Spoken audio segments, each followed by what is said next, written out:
Say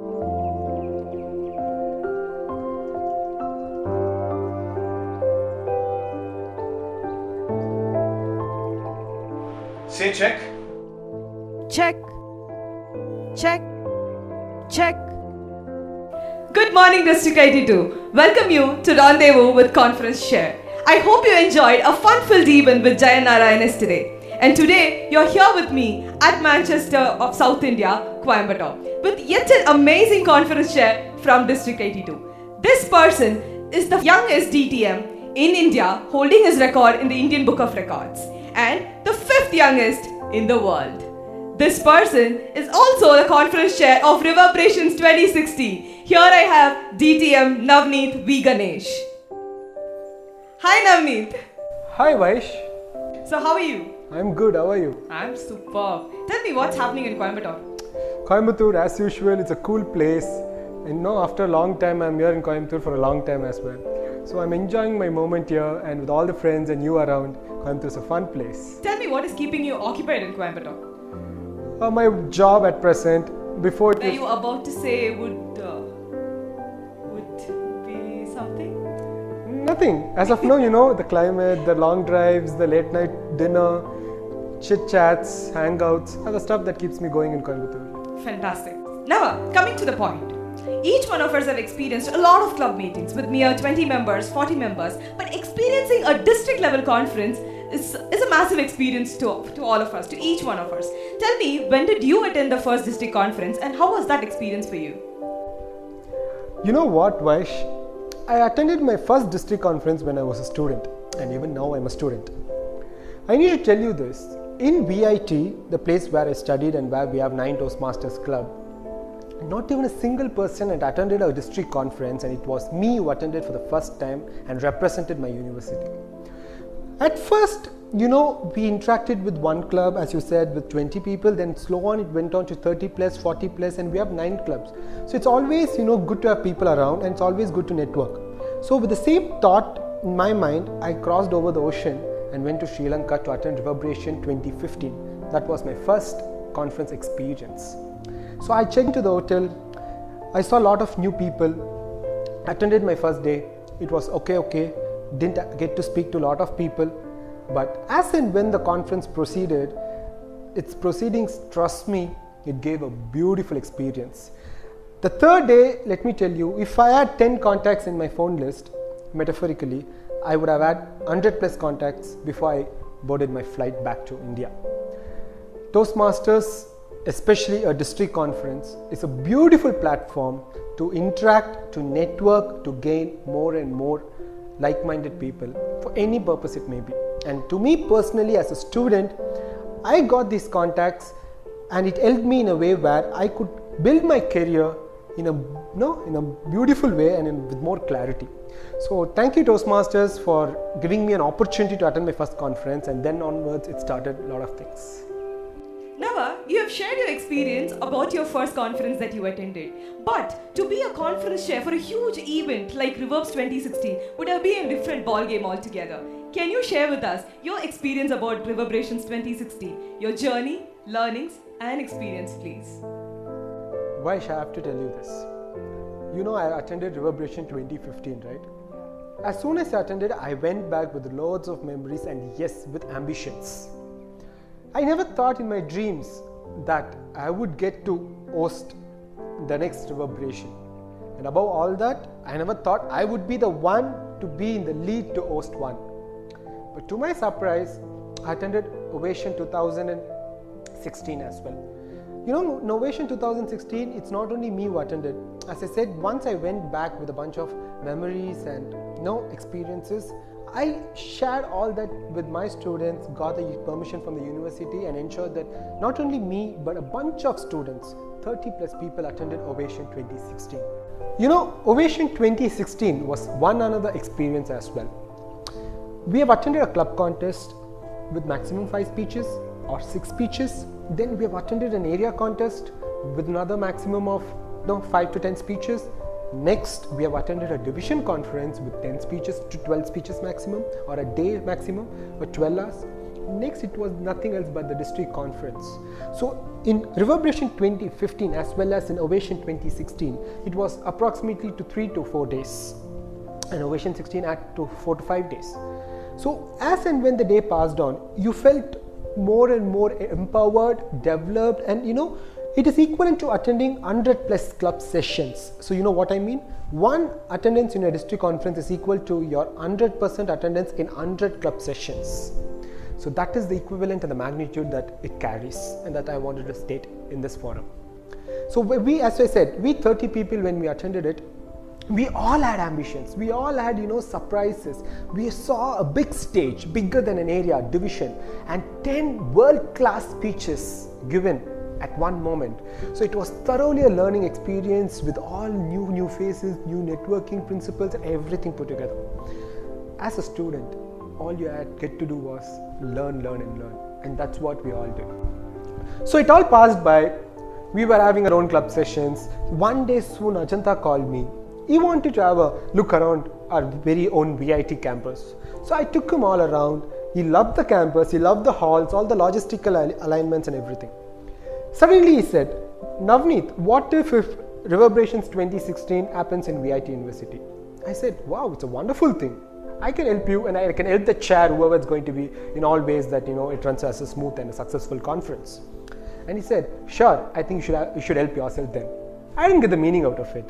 That's when Sasta pitched in and said, buddy, it's you who's going to run Reverberations 2016.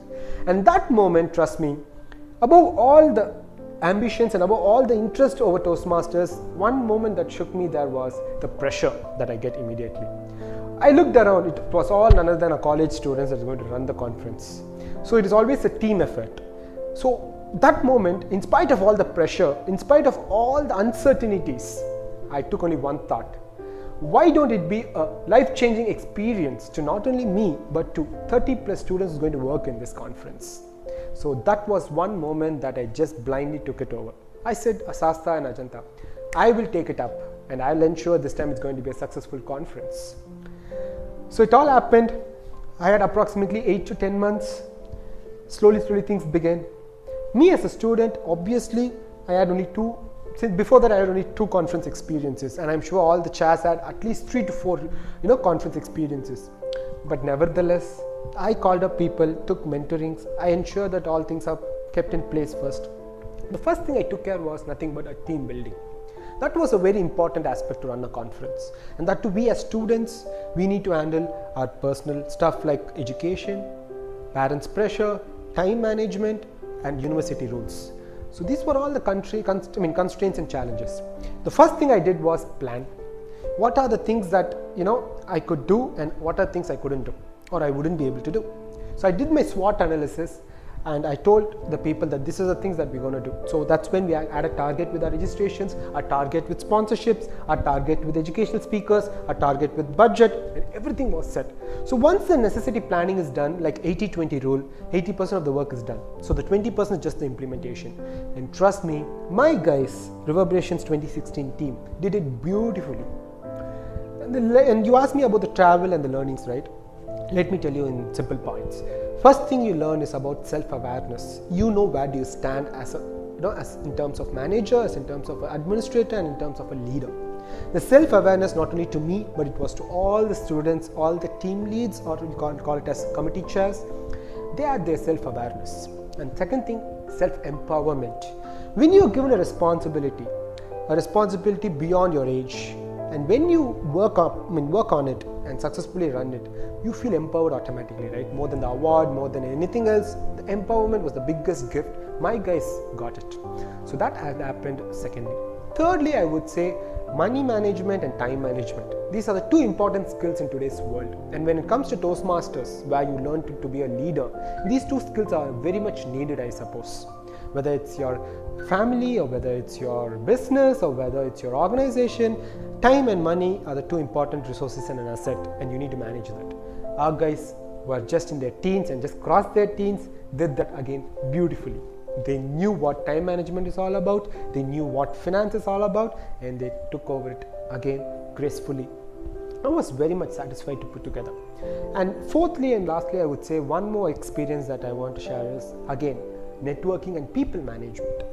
Let's assume that you have a problem with running a conference. I could see people helping others and backing up their shoulders and pushing them forward. So that kind of a care, affection and unconditional love was shown to ensure that the purpose is satisfied. So that's when I saw a team could be thousands of value, bring thousands of values to one purpose to run a conference successfully. So even I was telling the same thing during my valedictory speech. I told this, guys, I took this to just for one reason. I want to show that students can run a conference. I want to show that it is not just a corporate people. It is not just a person who attended 5+ conferences, or it is not just a person who has lots of experiences in Toastmasters, 10+ could run a conference.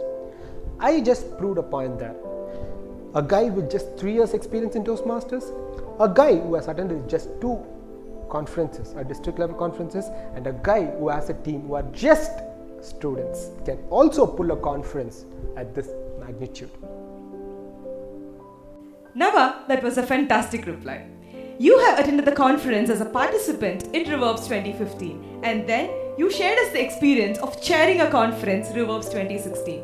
Now tell us, as any member of District 82, what will it be in store to attend a district conference? Tell us, why should a member attend a district conference? Let me answer this question from a member's perspective. Education sessions are always being underrated in any conference by a member. I would say that should be top in your agenda. Education sessions are given by top most experienced people, and the district ensures that they give the best to you. So they call people over the seas, over the countries, even from US and Malaysia. They call and they ensure that they give their experiences and their insights, whether it might be about leadership, whether it might be about communication, or whether it might be an altogether different domain. A person should ensure that he attends a district conference mainly because of educational sessions they provide. You get a lot of insights out of it. Number 2, for the contests. In Toastmasters, contests are looked upon by every member so seriously, and everyone is willing to participate one too. When a person attends a district conference, he gets to see a world-class speeches, and it's going to be 10 speeches. When he listens to that speeches, he knows how a speech is getting crafted, he knows how a speech is being delivered, he knows how the speech is being won. That is very important, and as I said, is one attendance in a district conference equal to 100 club sessions, then you might know what is the amount of speech insights that you get out of it as well. And when you're planning to attend a contest, you ensure that you get to see such speeches, and that will help you a lot. Third, for the sumptuous food that they give you. It's not your regular club samosas and tea that they give you. It is beyond that. You have 10 and 15 plus of varieties, a buffet of food, including a buffet of learnings as well. And lastly, of course, the goodie bag. I always have a high on that goodie bag. It is not just a bag, it is bag something with chocolates, with books, with autographs, and with lot of stuff which ensures that you get back home with an 100% satisfaction meter. In Domino's, there's one thing saying that if 99% satisfaction is not good, they give you the money back. In district, I can tell you that it's 101% of satisfaction that is being delivered. Thank you. Thank you, Nava, for being with us today and sharing your experiences with us. It was a pleasure interviewing you. Tell me this, if you were to share one last thing to the members of District 82, what would it be? Dear Toastmasters, welcome to Ovation 2017 and your journey to stardom.